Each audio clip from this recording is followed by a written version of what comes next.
CEDEAO, Opération Barkhane, MINUSCA, MINUSMA, pour ne citer que ceci.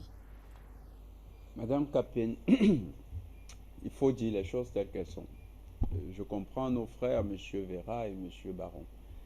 Ils ont très peu de maîtrise sur, sans toutefois juger de leur capacité. Hein. Ils ont un très bon raisonnement, mais ils ont très peu de maîtrise sur la question de la France et Afrique Média. D'abord, je vais apporter un élément. Afrique Média, c'est un patron de presse qui a refusé 10% du budget de France 24.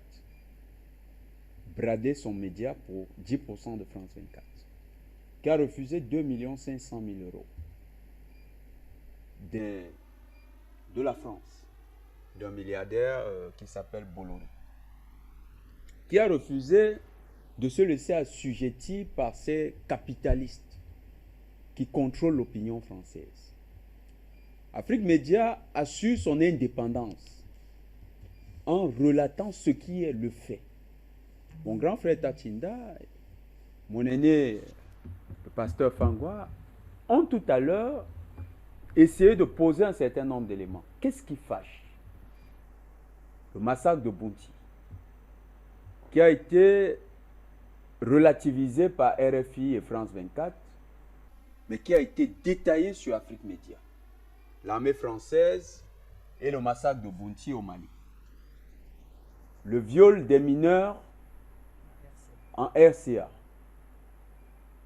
L'affaire Quignolo, un mercenaire français attrapé en RCA, en flagrant délit de formatage de coup d'État, ou bien de formation de coup d'État.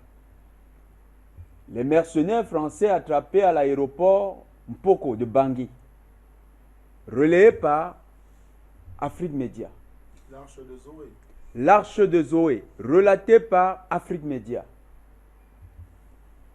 Sur le Mali, la montée en puissance et l'escalade diplomatique entre la France et le Mali, médias interposés, France 24, RFI en tandem avec un renfort TV5 et Jeune Afrique contre Afrique Média. Afrique Média pour la partie malienne et tout ce quatuor pour la partie française. Voilà ce qui fâche.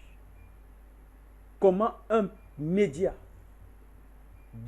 qui est capable de refuser 10% d'un gros média comme France 24 réussit à parler si fort que devient inaudible les voix mélangées de plusieurs médias qui incarnent la continuation de la politique mafieuse de pillage de l'Afrique incarnée dans la France-Afrique. C'est ce qui gêne. Eh bien, l'article de TV5 Monde, TV5 Afrique, parce que TV5, c'est quand même le cadet, après avoir utilisé RFI, oui, France 24. On va aller dans le même sens. Vous faites bien de souligner ces différents articles qui tirent à barre sur Afrique Média. Au Cameroun, la télévision panafricaine, Afrique Média présente régulièrement des opinions pro-Kremlin dans le conflit avec l'Ukraine et invite régulièrement Kémy Séba. Guerre Ukraine-Russie, comment le leadership de Poutine fait paniquer l'Occident, projet d'assassinat, bref, un article qui indexe et qui a pour seul objectif de noircir Afrique Média. Pas seulement cet article, bien d'autres articles. Le dernier, c'était la semaine dernière, nous étions sur ce plateau. C'était Jeune Afrique. Il avait fait un reportage où il dit qu'on nous donne de l'argent. Et on souffre comme on souffre là. Qui nous donne l'argent en vrai? Nous, on demande à la Russie de nous donner l'argent en vrai. Notre aspect, notre André accoutrement. Christelle Fanga. Nos accoutrements, le grand frère Les Tachinda. journalistes d'Afrique Média ainsi que toute l'équipe rédactionnelle se basent uniquement sur les faits. Ça, c'est vous. Moi, et disent la vérité, rien que la... demande à la Russie, donnez-nous l'argent. Macron a dit que on est corrompu. On reçoit le financement de la Russie, du Kremlin. Maintenant, on appelle Monsieur Poutine. Vraiment, écoutez les cris des panélistes d'Afrique Média. On a besoin d'argent, il faut nous donner ça en direct. Donc, Jonathan, vous avez la parole. Vous voyez que là, il y a des choses qui sont dites, qui sont des allégations infondées. Parce qu'aucun de nous, je parle déjà pour ma part, n'a reçu un copec, un seul petit copec venant du Kremlin. Encore moins, si d'ailleurs ces fameux fonds étaient arrivés, vous verriez que nous aurions désormais une vie princière et nos accoutrements auraient bien changé. Mais Madame Catherine, qu'est-ce qui se passe? La France est inquiète c'est que ceux qui dirigent la France lisent l'histoire de France sans comprendre l'histoire de France. Qui a fait la Révolution française? C'est les sans-culottes. Qui a libéré la France du joug allemand de Hitler? C'est les sans-culottes encore. Aujourd'hui, pour la libération de l'Afrique, c'est les sans-culottes qui sont debout et qui parlent tous les jours à d'autres sans-culottes. La majorité de l'opinion africaine est comme nous.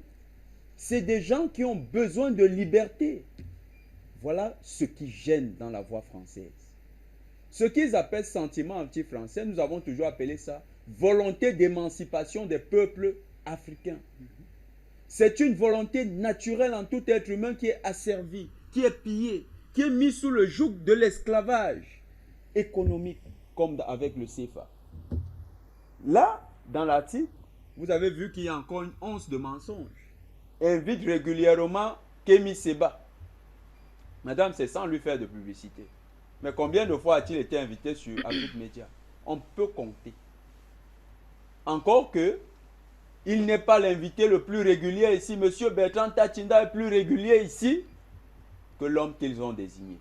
Comment donc un homme qui serait financé par la Russie viendrait ici de manière, on dirait même pas saisonnière, de manière accidentelle? C'est un mensonge fabriqué. C'est pourquoi nous avons toujours appelé ces médias des médias mensonges. Parce qu'ils ont toujours la tendance à déformer la réalité, à produire pour l'opinion des formes bâclées d'informations qui sont en fait de la désinformation. Sur cette chaîne, sur le média Jeune Afrique, parce que TV5 vient faire ce que Jeune Afrique n'a pas pu faire. Jeune Afrique avait même dit que le président Bandakani était un homme qui était stipendié à tel point qu'il venait sur les plateaux pour appeler le président de l'Ukraine, Zelensky, un voyou. Voilà le type d'articles qu'on retrouve et qui veulent se présenter comme étant les articles dignes de foi. Quand il s'agit de vilipender, ces chaînes qui se présentent comme étant des exemples du journalisme violent toutes les règles en matière de journalisme. À quel moment ont-ils fait mener des investigations? Quelles ont été les bases de leurs conclusions? Quels sont les faits qui sont proposés à l'attention de l'opinion? Il n'y a aucun canon journalistique qui a été respecté. Et c'est pourquoi nous disons à tous les téléspectateurs qui nous suivent en l'instant, tous les faits allégués par ces chaînes sont une construction du mensonge, une campagne de diffamation, une campagne de désinformation qui n'aura aucun effet, mais qui va plutôt continuer de booster l'audimat d'Afrique Média. Quand vous prenez la page Twitter de RFI, de France 24 et de Jeune Afrique, qui est d'ailleurs un journal qui n'a même pas, qui déclare avoir 1 million de followers, mais quand vous allez voir chaque article, il n'y a même pas 5 likes.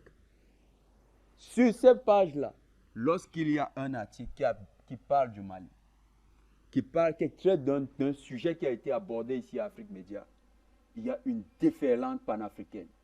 C'est cette déferlante qui les inquiète. Afrique Média aujourd'hui, c'est l'opinion africaine.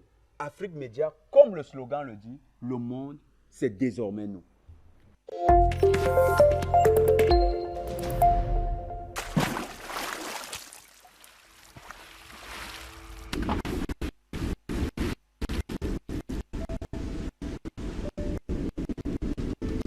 Afrique Média. Le monde, c'est nous.